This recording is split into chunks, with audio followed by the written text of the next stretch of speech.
জার্মানির জাতীয় উদ্যানগুলোতে কি কি প্রাণী বাস করে, তাদের সংখ্যা কিভাবে বদলাচ্ছে, জলবায়ু পরিবর্তনের কি প্রভাব পড়ছে এই সংরক্ষিত এলাকাগুলোর উপর। প্রশ্নগুলোর উত্তর জানতে গবেষকদের প্রয়োজন প্রচুর তথ্য। তথ্য সংগ্রহের জন্য এত লোক পাঠানোর মতো সংস্থান আমাদের নেই। শুধু ছবিগুলো আলাদা করতেই আমার মতো অন্তত 20 জন লাগবে। এখানে সাহায্য করছে কৃত্রিম বুদ্ধিমত্তা। ফ্রাইবুর্গ বিশ্ববিদ্যালয়ের মার্কো হয়রিশ এআই নির্ভর এক পর্যবেক্ষণ ব্যবস্থা তৈরি করেছেন। জার্মানির 13টা জাতীয় উদ্যান এই প্রকল্পে অংশ নিচ্ছে। উত্তরের ওয়ার্ডেন সাগর থেকে পশ্চিমের আইফেল, পূর্বের ওডার উপত্যকা ও দক্ষিণের বাভারিয়ান ফরেস্ট, সবাই 1000-এরও বেশি ক্যামেরার ছবি বিশ্লেষণ করা হচ্ছে। সঙ্গে রয়েছে শত শত অডিও ও জলবায়ু সংক্রান্ত তথ্যের উৎস। মার্কো হয়রিশ ও তার সহকর্মী ইসাবেল ইয়োরজিক বাভারিয়ান ফরেস্ট ন্যাশনাল পার্কের ক্যামেরা ট্র্যাপগুলো পরীক্ষা করছেন। এখানে বেশি লাল হরিণ আর হরিণই দেখা যায়, বন্য শুকরও পাওয়া যায়। তবে লিংস মানে বনবিড়াল আর নেকড়ে খুব কম দেখা যায়। অনেক পাখিও আসে, ওগুলো ক্যামেরার সামনে এসে বসলে ক্যামেরাগুলো চালু হয়ে যায়। এখানে প্রাণীদের জীবনে মানুষের হস্তক্ষেপ নেই। প্রকৃতি রক্ষার জন্য 50 বছরেরও আগে এই পার্কটা গড়ে তোলা হয়েছিল।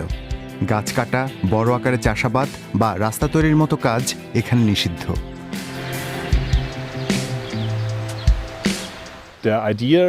এই তথ্য সংগ্রহের উদ্দেশ্য শুধু তালিকা তৈরি নয়, দীর্ঘমেয়াদী পর্যবেক্ষণও করতে চাই। তখন অনেক কিছু বুঝতে পারবো, যেমন তাপমাত্রা পরিবর্তনের ফলে গ্রীষ্মে গরম বাড়লে বা শীতে বরফ কম পড়লে বাস্তুতন্ত্র ও প্রাণীদের উপর কি প্রভাব পড়ছে। জলবায়ু পরিবর্তনের প্রভাব জাতীয় উদ্যানগুলোতেও পড়ছে। এই তথ্যের সাহায্যে গবেষকেরা জানতে চান কোন প্রাণী ও গাছপালা পরিবর্তনের সঙ্গে ভালোভাবে মানিয়ে নিচ্ছে। তার মানে পার্কে অনেকবার ঘোরাফেরা করতে হয়। অন্যদিকে অফিসে কাজ করছে এআই। প্রয়োগ করা হয় বিভিন্ন অ্যালগোরিদম। প্রথমত, তথ্য সুরক্ষার জন্য যেসব ছবিতে মানুষ আছে সেগুলো ঝাপসা করা হয়। একটা প্রোগ্রাম প্রাণীর প্রজাতি শনাক্ত করে, অন্যগুলো বয়স ও লিঙ্গ নির্ধারণ করে। তবে এআই এর কাজ যাচাই করার দায়িত্ব মানুষের। প্রযুক্তিটা এখনও নিখুঁত নয়। কখনো কখনো এআই ছবিতে থাকা প্রাণী দেখতে পায় না, তখন মানুষকেই খুঁজে বার করতে হয়।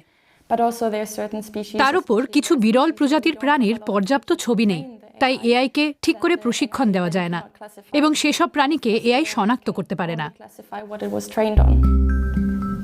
তবু এই প্রযুক্তি বড় একটা কাজের চাপ সামলে দেয়।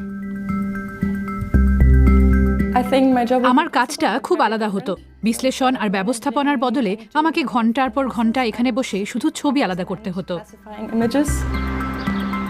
প্রকল্পটির অংশ হিসেবে নতুন শব্দ বিশ্লেষণ পদ্ধতি পরীক্ষা করা হচ্ছে। একটা শব্দ পর্যবেক্ষণ পদ্ধতি আছে যা ডিজিটাল মাইক্রোফোন দিয়ে প্রাণীদের ডাক ও শব্দ রেকর্ড করে। মানুষের কানে শোনা যায় না এমন শব্দও ধরতে পারে, ফলে শুধু শব্দ শুনে প্রাণী শনাক্ত করা যায়। গবেষকদের আশা, ভবিষ্যতে জাতীয় উদ্যান প্রকল্পের এই তথ্য প্রাণীদের আচরণ ও পরিবেশের দীর্ঘমেয়াদী পরিবর্তন বুঝতে সাহায্য করবে। এক্ষেত্রে এআই এর একটি গুরুত্বপূর্ণ ভূমিকা থাকবে, কিন্তু বিশ্বজুড়ে ব্যবহার করতে হলে এগুলোকে আঞ্চলিক পরিস্থিতির সঙ্গে খাপ খাইয়ে নিতে হবে।